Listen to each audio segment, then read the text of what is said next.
So, um, I still wanted to go live to talk about what is happening in the female collective around authorship because this week I have been inundated with conversations behind the scenes with regard to this topic in some form or fashion. And some of it I've shared already in notes, but most of the conversations are happening in private. And we have to shift that.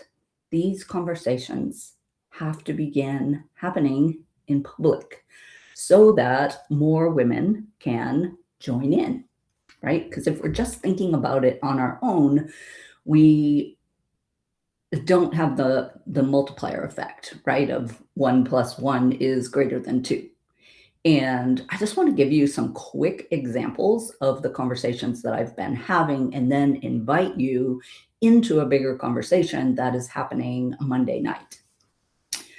So, first off, early this week, I got a text from a girlfriend who is still in the corporate world, very large, $100+ billion company, and it said that the women's resource group for that company is being managed by a man.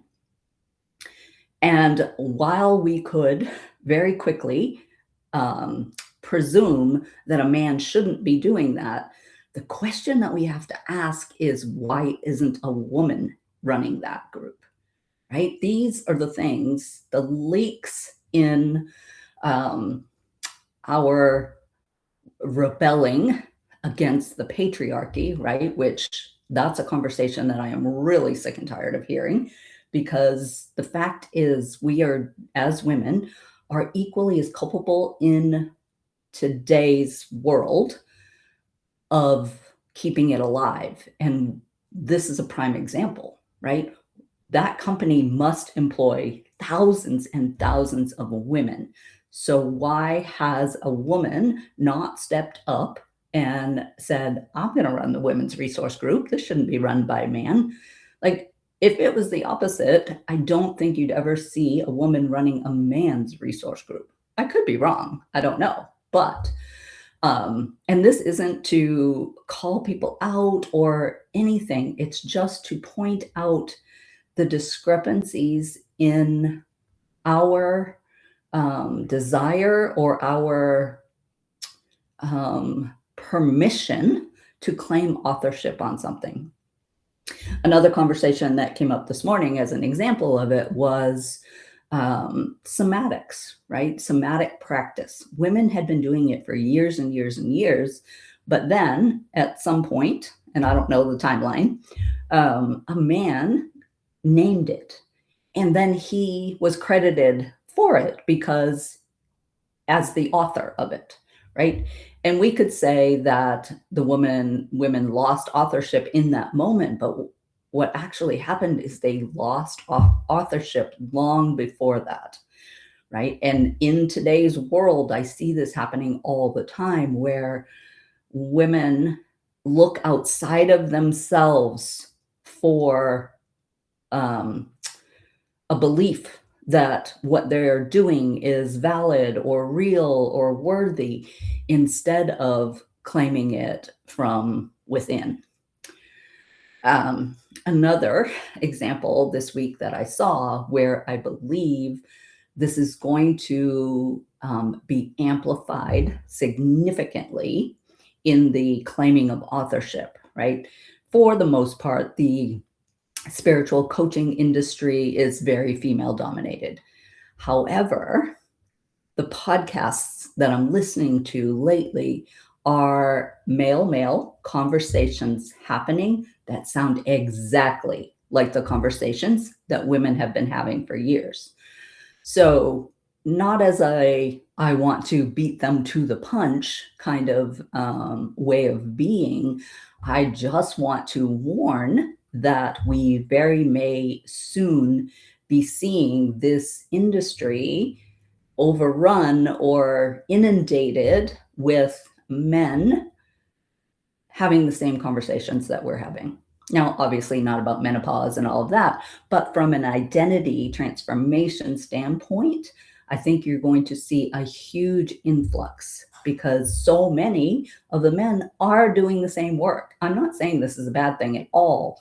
What I'm saying is if you have a genius, if you have a calling or a conversation that you want to have, we need to start having them in public, right? If you listen to Gary Vee, and you might not, but like he talks about all the time documenting for the future. Like he loves to express opinions in the present and then revisit them, 5, 10, 20 years later and look at, was I right? Was my prediction right?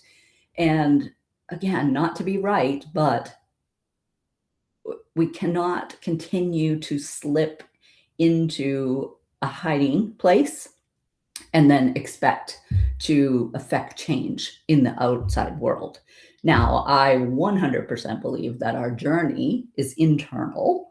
However, I think there's enough of us that have gone through that embodiment and that integration of the self-help industry to the point where we are the authors of it. We know what women are going through. We know what people are going through, and we just need to begin to step forward.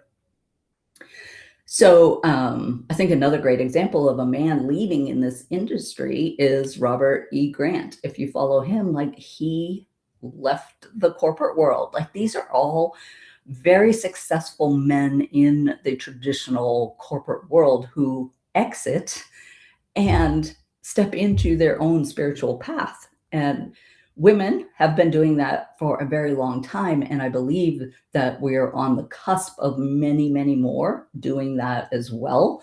They just don't feel like there's any role models for them. So I'm calling out many of us to step forward and be that guide, be that role model, be that person that they can look to and see that it's safe, that they can do it, that they're not alone, that this isn't a solo journey, even though the internal work is personal.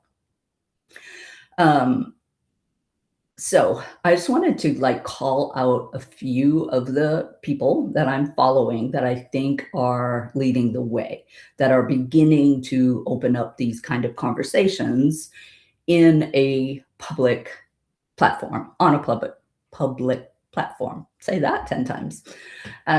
So Ankara and I meet here every week and we just think out loud because we were having these conversations in private in a Telegram chat every single day.